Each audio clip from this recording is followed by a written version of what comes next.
বিগত ৩টি বছর গোটা জাতি কোরআনে কারিমের কথা শোনা থেকে মাহরুম ছিল। আমাদের দেশের মানুষেরা কোরআন প্রিয়। ৩টি বছর কোরআন শুনতে না পেরে তাদের কলিজা যেন মরুভূমির মতো হয়ে গিয়েছিল। যারাই এই কামটি করেছিল, কোরআন শোনা থেকে জাতিকে বঞ্চিত করেছিল, আল্লাহ তাআলা তাদের হেদায়েত নসিব করুন। এই মাহফিলের আয়োজন যারা করেছেন, প্রথমে তো আল্লাহর শুকর আদায় করলাম। কার শুকর আদায় করলাম? আল্লাহ তাআলা।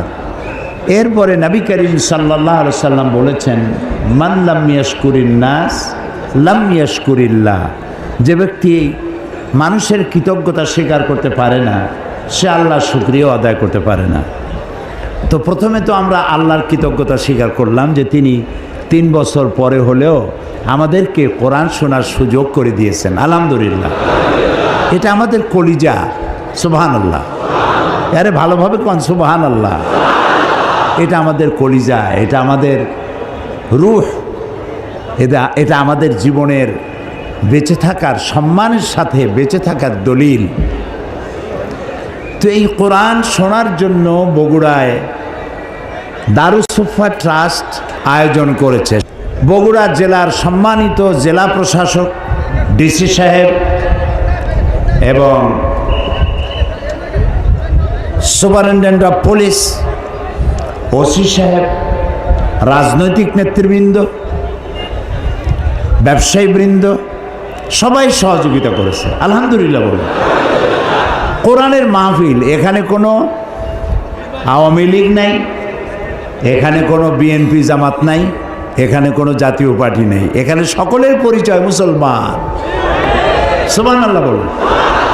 সকলের পরিচয় কি? এই কোরআনের সাথে কারো কোনো দ্বিমত থাকতে পারে না, তাহলে তো সে ইমানই নষ্ট হয়ে যাবে, ঠিক না ভাই? বগুড়ায় হিন্দুরা আছে না? আমরা হিন্দুদেরকেও স্বাগত জানাই কোরআনের মাহফিলে, তাদেরকে স্বাগতম বলছি। কারণ কোরআন শুধু মুসলমানদের জন্য নয়। আল্লাহ কি শুধু মুসলমানদের? আল্লাহ কি কোরআন শরীফে সূরা ফাতিহায় এরকম বলেছেন, আলহামদুলিল্লাহ রব্বিল মুসলিমিন? কি বলেছেন? আলহামদুলিল্লাহ রব্বিল আলামিন, তিনি সকলের রব। আর যে কোরআন নাজিল করেছে, এটা ঘুরে দাও, এটা মুভ করো।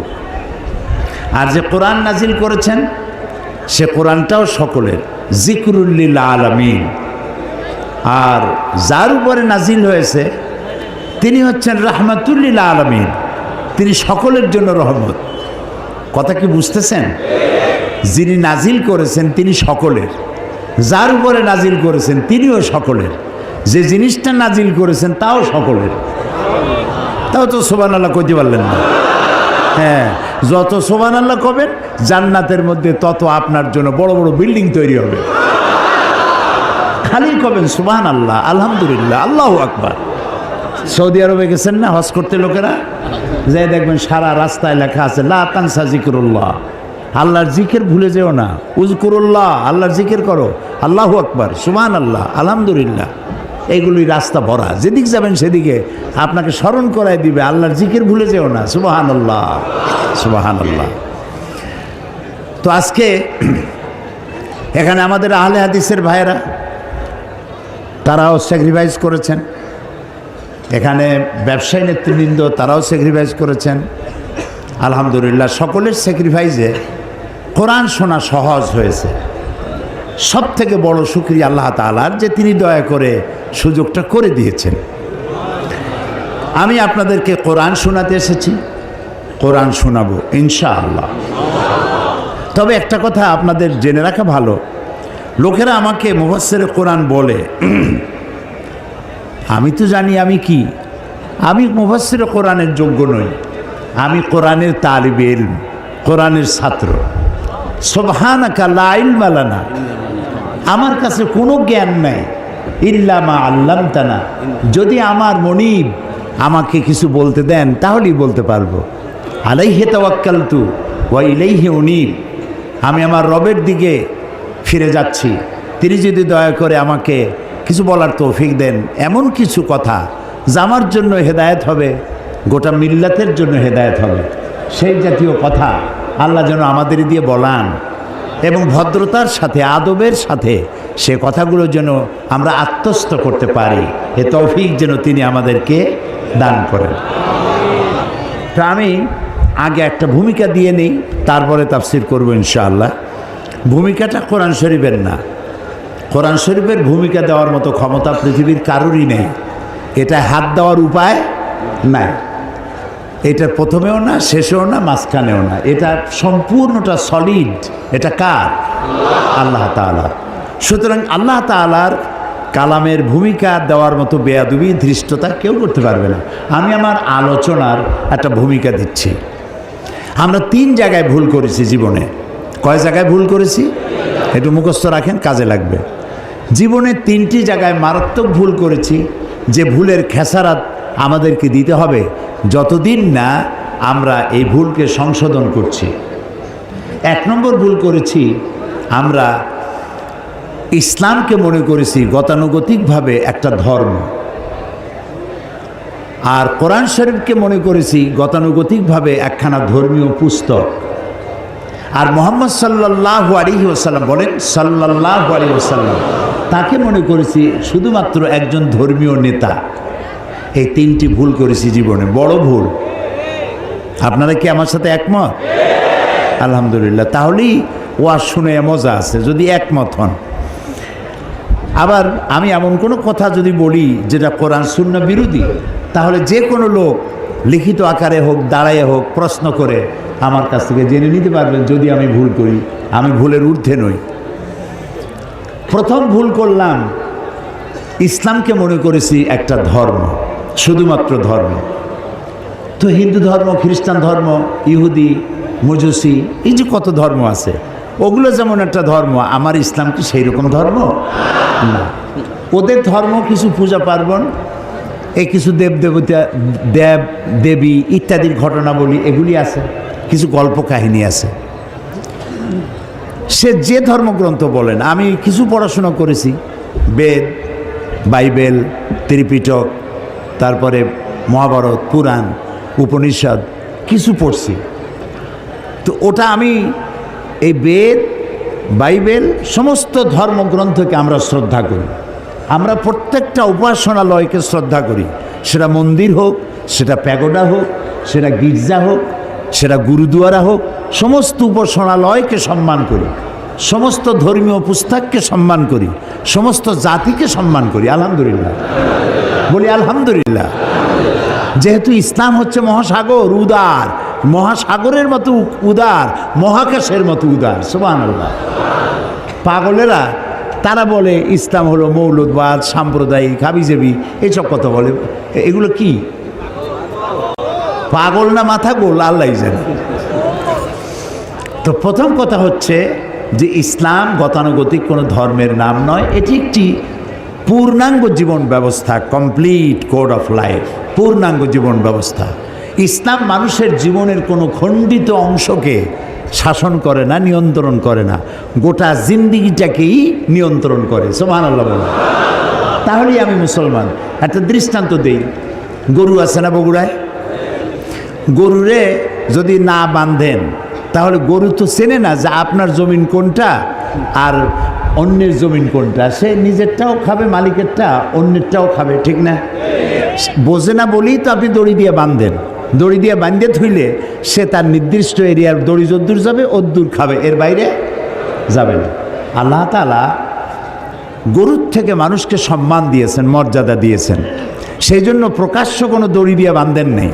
আল্লাহ তাআলা একটা অদৃশ্য দড়ি দিয়ে বাঁধছেন, সেই দড়িটার নাম হলো ঈমান। সেই দড়িটার নাম কি? ঈমান। লা ইলাহা ইল্লাল্লাহু মুহাম্মাদুর রাসূলুল্লাহ। পড়েন, লা ইলাহা ইল্লাল্লাহ, লা ইলাহা ইল্লাল্লাহ, লা ইলাহা ইল্লাল্লাহ,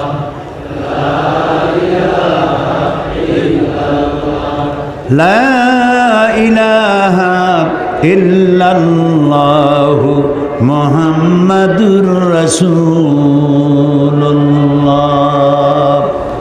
এ হলো কলেমার ইমানের রশি, এটা একটা দড়ি, ইমানের রশি।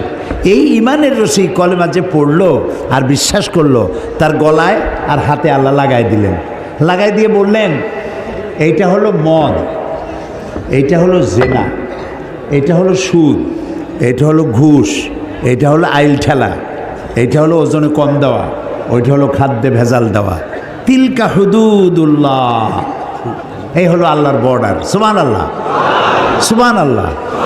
এই হচ্ছে আল্লাহর বর্ডার। ফালা তাকরাবুহা, খবরদার এই বর্ডার ক্রস করা তো দূরের কথা, এর বাইরেও যেও না, এটার কাছেও যেও না। সুবহানাল্লাহ, সুবহানাল্লাহ বলেন। তো ইমানের রশি দিয়ে আমাকে বাঁধা হয়েছে, আর আমার জীবনটাকে নিয়ন্ত্রণ করেছে ইসলাম। আমি ইসলামের কোনো খণ্ডিত অংশকে মানতে পারি না। নামাজ, রোজা, হজ, যাকাত করব কোরআনের কথা মতো, আর বাকি জীবনের বিস্তীর্ণ অঙ্গন ছেড়ে দেব নফসের উপরে, অন্য কারো উপরে। এটা আর যাই হোক মুসলমান হইতে পারবে না, এটার নাম ইসলাম নয়। বুঝে আসছে কথা? তাহলে ইসলাম গতানুগতিকভাবে অন্যান্য ধর্মের মতো একটি ধর্ম নয়, এটি পূর্ণাঙ্গ জীবন ব্যবস্থা। গেল এক। 2 নম্বরে, এই কোরআন একে মনে করেছি ইবাদতের কিতাব। এখানে নামাজ আছে, রোজা আছে, হজ আছে, যাকাত আছে, এটা ইবাদতের কিতাব। আচ্ছা ভাই, আপনার কমন সেন্সকে জিজ্ঞেস করুন, আপনার সাধারণ জ্ঞানকে জিজ্ঞেস করুন। শুধু যদি নামাজ, রোজা, হজ, যাকাতের কথা হয়, তাহলে তো এক পারা নাজিল করলেই হইতো। বলেন আপনারা, এক পারায় হইতো না? সেই তো বেশি, টু মাচ, নামাজ, রোজা, হজ, যাকাত। কিন্তু 30 পারা নাজিল হইল কোরআন শরীফ। যেখানে এক পারা নাজিল করলে হইতো, সেখানে 30 পারা আল্লাহ নাজিল করলেন। তাহলে কোরআন শরীফটা আছে কি, সেটা তো আমাকে বুঝতে হবে। এটা বেদ না, এটা বাইবেল না, এটা ত্রিপিটক না, এটা জিন্দাবিস্তা না, এটা কোরআন। এটা কি বলে? এটা হচ্ছে কোরআন। এর মধ্যে সব আছে যা অন্যদের কাছে নাই। অন্যরা, আমি আগেই বলেছি, আমি কিন্তু কোনো ধর্মকে, কোনো ধর্ম পুস্তককে কখনো খাটো চোখে দেখি না, জীবনেও দেখিনি, আজও দেখব না, ভবিষ্যতেও দেখব না। আমি তাদেরকে সম্মান করি। কিন্তু আপনারা পড়াশোনা করেন, আপনারা দেখেন, বেদ সম্পর্কে কথা আছে যে ব্রাহ্মণরা ছাড়া বেদ যদি লোয়ার কাস্ট, বর্ণশ্রেণীর হিন্দুরা যদি স্পর্শ করে, 14 গোষ্ঠী নরকে যাবে। কিন্তু কোরআন শরীফ সম্পর্কে কি এই কথা আছে যে হুজুররা, মৌলানা আলমগীর সাহেব আর সভাপতি সাহেব, এই যে মৌলানা যারা আছে, ওনারা ছাড়া সাধারণ মানুষের কোরআন ধরলে হাবিয়া দুজকে যাবে? আছে এরকম কথা? নাই। আল্লাহ তাআলা এটাকে বানাইছেন হুদাল লিন্নাস, মানব গোষ্ঠীর জন্য হেদায়েতের কিতাব। সুবহানাল্লাহ। কাজে এটা, এর মধ্যে আল্লাহ সব বলেছেন। আমাদের কপাল খারাপ, যার জন্য আমরা এটা পড়ি নেই। যদিও পড়েছি, শুদ্ধ হয়নি, অশুদ্ধ তেলাওয়াত করেছি, পড়তেও জানি না, তেলাওয়াত তো জানিই না, বোঝা তো দূরের কথা। এই যে হাজারো হাজার মানুষ এখানে, আমি যদি জিজ্ঞেস করি কোরআনে কারীমকে বিশুদ্ধভাবে তেলাওয়াত করতে পারেন কয়জন, যদি হাত তুলতে বলি, তাহলে হাতকে বেশি উঠবে না কম উঠবে? আচ্ছা, তারপরে যদি বলি বিশুদ্ধ তেলাওয়াত কিছু জানলেন, কোরআন শরীফ বোঝেন কয়জনে, সূরায়ে ফাতিহা কয়জনে বোঝেন, সামি আল্লাহু লিমান হামিদার অর্থ কয়জনে জানেন, সূরায়ে কাউসার, সূরায়ে মাউন, সূরায়ে ইখলাস, সূরায়ে কাফিরুন, এই যে নামাজগুলো ছোট ছোট সূরা দিয়ে পড়েন, এই সূরা বোঝেন কয়জনে? যদি হাত উঁচু করতে বলি, হাতকে বেশি উঠবে না কম উঠবে? আরও কম উঠবে। সেই জন্য আপনাদেরকে কষ্ট করে হাত উঠাইতে বললাম না, স্মরণ করবে আপনাদের। তাহলে কোরআন শরীফের সাথে আমাদের সম্পর্ক আসলে নাই, এটা ঠিক কিনা? বলেন ঠিক কিনা? কোরআন শরীফের সাথে সম্পর্ক হয় কখন? যখন আমাদের কেউ মারা যায়। মরে গেলে একটু কান খুলে শোনেন, মরলে পরে, আমি জানি না বগুড়ার অবস্থা কি, আমার পিরোজপুর, এই বরিশাল বিভিন্ন এলাকায় দেখছি, মানুষ মরে গেলে তখন হেফজখানা থেকে কিছু হাফেজ, কিছু মৌলানা মৌলবী দাওয়াত দেয়, মরালার সামনে নিয়ে ওইখানে বসে তেলাওয়াত করে। বগুড়ায় কি করে? হ্যাঁ, করে করে। আচ্ছা, এবার আপনি আপনার বিবেককে জিজ্ঞেস করুন, লোকটা তো মারা গেছে, লোকটা কি করছে? সে কি শুনতেছে? তো সে যখন শুনছে না, তখন তারে মরা মানুষটারে কোরআন শুনে লাভ কি? আহারে আহারে কপাল, আহারে কপাল। মরা মানুষকে কোরআন শোনায় লাভ নাই। আল্লাহর নবী বলেছেন, মুমূর্ষ ব্যক্তির কাছে বসে কেউ যদি সূরা ইয়াসিন তেলাওয়াত করে তাহলে আল্লাহ রাব্বুল আলামিন মুমূর্ষ ব্যক্তির মৃত্যুর আযাবকে কমাইয়া দিবে। তো যখন মরতে পড়ছিল সেই সময় পড়েন নাই, ছেলেটারে কোরআন শিখান নাই, মেয়েটারে কোরআন শিখান নাই, বউতেও জানেন না, নিজেও জানেন না, মরে গেছেন। মৌলভী সাহেবদের ভাড়া, মৌলভী সাহেবদেরকে ই করে না আনিয়া, ভাড়া বললাম না শব্দটা বেয়াদবি হয়ে যাবে, তাদেরকে নিয়ে আসছেন, আনার পরে ওনারা তেলাওয়াত করলেন। এখন বোঝেন ওরা তো ছাত্র মানুষ, হেফজখানা থেকে 20 জন ছাত্র নিয়ে আসছেন, ছাত্র ছোট মানুষ। ওরা তেলাওয়াত করতে গিয়ে যদি মনে মনে ভাবে যে যদি 1000 টাকা দেয় তাহলে ভাগ্য পাবো, 25 জন আসছি, 50 টাকা না 60 টাকা, ওই ভাগে কত পাবে সেই চিন্তাও করতেছে, তেলাওয়াতও করতেছে। তো সে যখন ভাগে পাবে কত এই চিন্তা করে তেলাওয়াত করতেছে, আল্লাহর কসম কোনো সওয়াব হবে না। তো কোনো সওয়াবও হইল না, মুদ্দারেও শুনল না, মেহনত বরবাদ, গুনাহ লাজেম, কোনো কাম হইল না। মরা মানুষে কোরআন শুনবার জন্য কোরআন আসে নাই, জিন্দা মানুষে কোরআন শুনবার জন্য কোরআন নাজিল হয়েছে। সুবহানাল্লাহ। তাহলে 2 নম্বরের ভুল করছি, কোরআনটা বিশুদ্ধ তেলাওয়াত করি নেই, কোরআনটা বুঝি নেই। এর ব্যাখ্যা আমি সামনে গিয়ে দেবো, আমি ভূমিকার কথা বলে শেষ করতেছি। 3 নম্বরে আর একটা ভুল করছি, মুহাম্মদ সাল্লাল্লাহু আলাইহি সাল্লামকে শুধুমাত্র একজন ধর্মীয় নেতা, অন্যান্য ধর্মের নেতা আছে যেমন আমি নাম নিলাম না কারো, ওই রকম ইসলাম ধর্মের নেতা মুহাম্মদ সাল্লাল্লাহু আলাইহি সাল্লাম। আসলে কি তাই? আল্লাহ তার নবীকে শুধু মুসলমানদের জন্য নেতা বানান নাই। রব্বুল আলামিন কোরআনে কারীমের মধ্যে বলেছেন, কুল ইয়া আইয়ুহান নাসু ইন্নী রাসূলুল্লাহি ইলাইকুম জামিআ। আল্লাহ রব্বুল আলামিন বলেন, নবী আপনি ঘোষণা করুন আমি আল্লাহর পক্ষ থেকে তামাম পৃথিবীর সব মানুষের জন্য রসুল হয়ে এসেছি। মুহাম্মদ সাল্লাল্লাহু আলাইহি ওয়াসাল্লাম বিশ্ব নবী। তিনি কি নবী? তিনি মানবতার নবী, মানবতার বিশ্বস্ত বন্ধু, মানবতার মহান শিক্ষক। তার মতো সম্মানী আল্লাহর পরে জমিনের উপরে আরশের নিচে আর কেউ নাই। ভালো করে কোন সুবহানাল্লাহ। এত সম্মান আল্লাহ তাকে দিয়েছেন, এইরকম সম্মান পৃথিবীতে কেউ পায় নাই। বিশাল সম্মানের অধিকারী তিনি। সেই মুহাম্মদ সাল্লাল্লাহু আলাইহি ওয়াসাল্লামকে আমরা বানাইলাম, তিনি একজন ধর্মীয় নেতা মাত্র। তিনি শুধু ধর্মীয় নেতা নন, পৃথিবীর সাদা এবং কালো মানুষের ব্যবধান দূর করছেন তিনি। তিনি নারীর অধিকার দিয়েছেন, শিশুর অধিকার দিয়েছেন, শ্রমের মর্যাদা দিয়েছেন। আজকে রিক্সাওয়ালা দেখিয়া যুবক ছেলে কলেজে বা হাই স্কুলে পড়ে, রিক্সাওয়ালার দাড়ি পাকা, এই রিক্সা এদিকে আসো, তুমি তুমি করে কথা বলে। আমাদের ওদিকে বলে, বগুড়ায় বলে না, বলে আহারে। ওই রিক্সাওয়ালার বয়সের চাইতে তার নাতির বয়স হবে, সে তাকে, যেহেতু সে শ্রমিক কাজ করে খায়, কাজী তার দাম নাই। ঘুষ খায় যেগুলায় ওগুলার দাম আছে। রিক্সাওয়ালার পয়সার চাইতে হালাল পয়সা কার আছে আমার তো জানা নেই। কি যে কষ্টটা করে, সারাটা দিন অমানবিক পরিশ্রম করে, মাথার ঘাম পায়ে ফেলাইয়া পয়সা অর্জন করে। আর তুমি তোমার বয়সে বড়, বাপের বয়সী, দাদার বয়সী, তুমি ছাড়া কথা বলতে পারো না, তোমার লজ্জা হওয়া উচিত। তুমি যুবক, এমএ পাস করেছো, চাকরি বাকরি নাই, বিয়ে একটা করে শ্বশুরের গাড়ি গিয়ে চড়ছো। হাল চাষ করো না, ইজ্জত যাবে। এমএ পাস করছো তো, বেবি ট্যাক্সি চালাবে না, ইজ্জত নষ্ট হবে। তারপরে এই বগুড়ায় বটবটি না কি আছে, চটপটি না কি বলে, বটবটি, বটবটি, নসিমন, বসিরন, কসিমন, এগুলো হাত দিলে ইজ্জত নষ্ট হবে।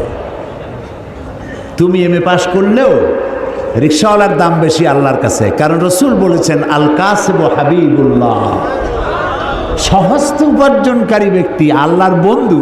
সুবহানাল্লাহ। সুতরাং ইসলাম শ্রমের মর্যাদা দিয়েছে, শ্রমিককে উপরে উঠায় দিয়েছে, সমস্ত মানবতার অধিকার দিয়েছে, সমস্ত ধর্মের অধিকার দিয়েছে। আল্লাহ তাআলা কোরআন শরীফে বলেছেন, অন্যের দেবদেবীকে গালি দিও না, কারো দেবতা দেবীকে গালি দিবা না, আল্লাহ নিষেধ করেছেন। কারো মন্দির, কারো প্যাগোডা, কারো গির্জা ভাঙবা না, আল্লাহ নিষেধ করেছেন। সুবহানাল্লাহ বলে। এর চাইতে মানবাধিকার কোথায় পাবেন? ইসলাম যা বলেছে, না জানার কারণেই এক শ্রেণীর লোকেরা বোমা মারিয়া ইসলাম কায়েম করতে চায়। হে পাগলের চাইতেও ছাগল, এগুলো পাগলের চাইতেও ছাগল, অধম। আল্লাহ তাআলা তার রাসূলকে বলেছেন, ইন্নামা আনতা মুযাক্কির লাস্তা আলাইহিম বিমুসাইতির। হে রাসূল, আপনাকে পাঠাইছি উপদেশক করে, আপনাকে দারোগা করে পাঠাইলে লাঠি মেরে মানুষ হেদায়েত করবেন কোনো প্রয়োজন নাই। ইন্নাকা লা তাহদি মান আহবাবতা, যারই খুশি আপনি তারে হেদায়েত করতে পারবেন না। হেদায়েতের মালিক জোরে বলেন আল্লাহ, বলেন আল্লাহ, আল্লাহ, আল্লাহ, তিনি হচ্ছেন একমাত্র মালিক হেদায়েতের। তো সেই জন্যে আমার ভূমিকা শেষ। 3টা জায়গায় যে ভুল করছিলাম, এই ভুলগুলি সংশোধন করতে চাই। কোরআনটারে বুঝতে হবে। এখানেও একটা সমস্যা আছে। এক শ্রেণীর লোকেরা বলে কি যে কোরআন আমরা বুঝবো না, কোরআন আলেমদের কাম, আমরা এটা বুঝবই না। কোরআন ভুল যদি পড়ি আর ভুল অর্থ করি, জাহান্নাম ছাড়া কোনো রাস্তা নেই, এগুলো মৌলবীদের গাড়ি উঠায় দাও, আসো আমরা হাদিস পড়ি। আচ্ছা ভাই, হাদিস হচ্ছে কোরআনের ব্যাখ্যা। হাদিস কোরআনের কি ব্যাখ্যা? হযরতে আব্দুল্লাহ ইবনে মাসউদ রাদিয়াল্লাহু তাআলা আনহু তিনি বলেছেন, আমরা যখন কোনো হাদিস বলি তখন তোমরা ধরেই নেবা এটা আমরা কোরআনের ব্যাখ্যা করতেছি। সুবহানাল্লাহ। এই কোরআনে নামাজের কথা আছে, নামাজের কথা আছে, কিন্তু জোহর কয় রাকাত, আসর কয় রাকাত, মাগরিব কয় রাকাত, তা কি আছে? নাই। এ কোরআনে জাকাতের কথা আছে, কিন্তু সোনা কতটুক হলে, রূপা কতটুক হলে, ধান কতটা হলে, গরু কতটা হলে দিতে হবে, তা কি আছে এখানে? এখানে হজের কথা আছে, কিন্তু কয়বার তওয়াফ করবেন, রমি হেজার কিভাবে করবেন, সাফা মারোয় গিয়ে কি করবেন, উকুফে আরাফা কিভাবে করবেন, তা কি আছে কোরআন শরীফে? নাই। কাজী ব্যাখ্যায় আপনি কখন যাবেন? যখন আসলটা পড়বেন।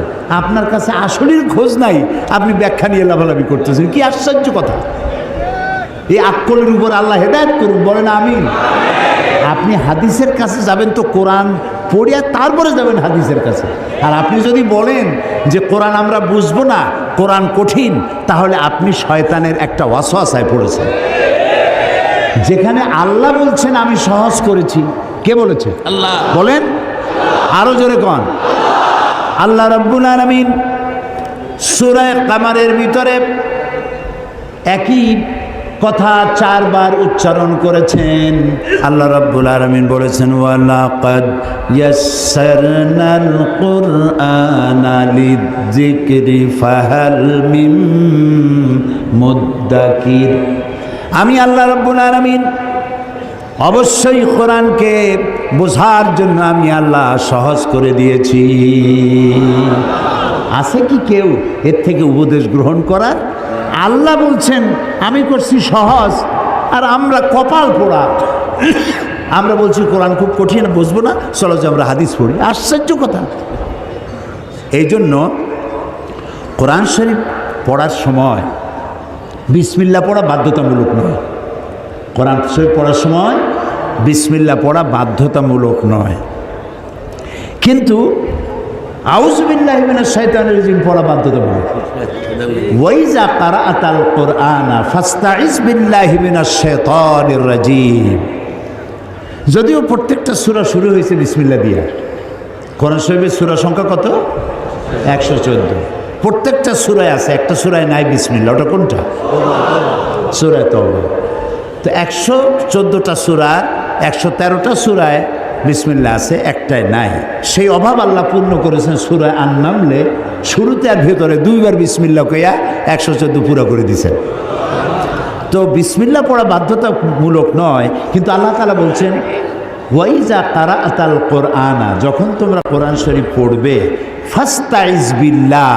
ফাস্তাইজ আমরের সিগা, হুকুম, আল্লাহ অর্ডার করছেন, শয়তানের ওয়াসওয়াসা থেকে পানাহ চেয়ে নাও। আপনি যদি আউযু বিল্লাহ ছাড়া কোরআন পড়েন, ওয়াজিব তরকের গুনাহ হবে। এটা আল্লাহ এত কড়া হুকুম দিলেন কেন? এই জন্য দিয়েছেন, শয়তান তোমার কোরআন থেকে দূরে সরায় দেবে, শয়তান তোমার কোরআন বুঝতে দেবে না। এই জন্য তো মানুষ কোরআন বোঝে না। শয়তানে কয় যে এ কোরআন বুঝবা না। কে কয়? শয়তানে কয় কোরআন বুঝবা না, সেই জন্য কোরআনে চুমা দেয়, মাথায় লাগায়, বুকে লাগায়। আচ্ছা, কোরআন বুকে লাগানো চুমা দেওয়া মোটেই নিষেধ নাই। আমি কোরআনে চুমা দেবো না, তো দেবো কিসে? কোরআনেই চুমা দেবো, এটা মাথায় রাখবো, বুকে লাগাবো। কিন্তু চুমা দেওয়াই কি সব? সব না।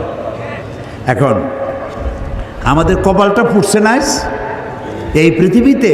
আমি যদি প্রশ্ন করি বগুড়াবাসীকে, আমি জানি বগুড়ার লোকেরা খুবই সুশিক্ষিত, মার্জিত, সব দিক থেকে ভালো, আলহামদুলিল্লাহ। আমি যদি প্রশ্ন করি যে এই পৃথিবীতে সব থেকে লাঞ্ছিত, অবহেলিত, মার খাওয়া জাতি কোনটা? কি জবাব দেবে? মুসলমানেরা। ফিলিস্তিনে কারা মার খায়? আফগানেরা কি? কাশ্মীর, বজনিয়ায়, চেচনিয়ায়, ইরিত্রিয়ায়, সারা দুনিয়ায় মার খায় মুসলমানেরা। অথচ একটু লক্ষ্য করেন, অথচ পৃথিবীতে অন্তত 50টার মতো দেশ আছে মুসলমানদের করতলগত, হাতের মুঠায়।